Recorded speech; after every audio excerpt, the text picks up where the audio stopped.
Hello everyone, welcome back to another coding challenge with Van Amsen. Today we got a fascinating problem that's going to take us deep into the world of array and sorting. So we are going to merge two sorted arrays, but with a twist. We have to do it in place and in linear time complexity. So sounds interesting. We are given two sorted integer array, num1 and num2. Num1 is a special array. It has m sorted elements followed by n zeros. Num2 has n sorted elements, and our task is to merge num1 and num2 into a single sorted array.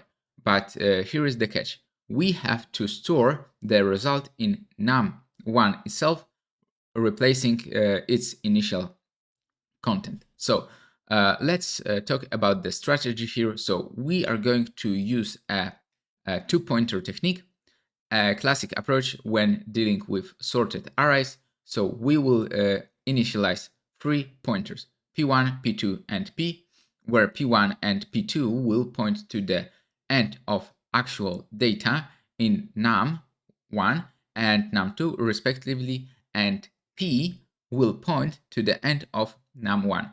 So let's implement it. So P1 will be m minus 1 and P2 will be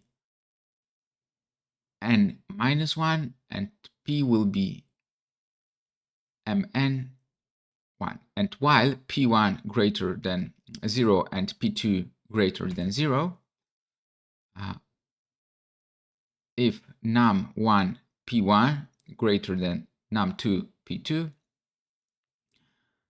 num1 P will be num1 P1 and P1 decrease.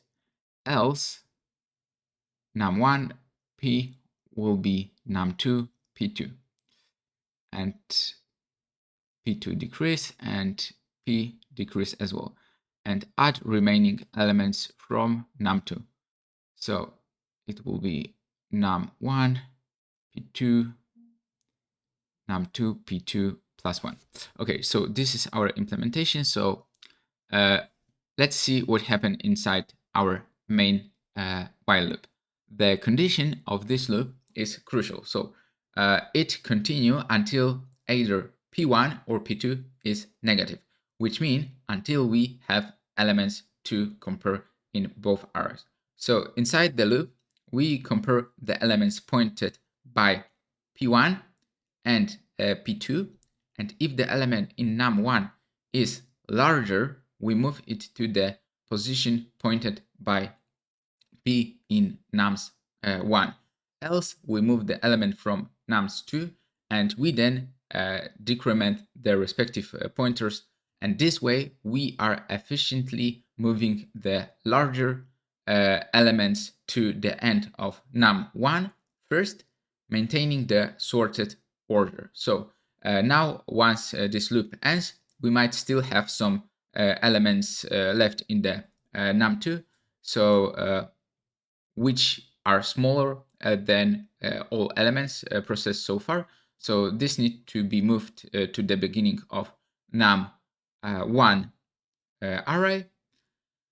Yeah, and that's it. We have successfully merged two arrays in place and in linear time complexity. So let's run for some test cases to verify it's working. So yeah, all good, as you can see. Yeah, num1, num2, m, and we have in place array. Awesome. So now let's submit it for unseen test cases as well. So yeah, first run. Yeah, awesome.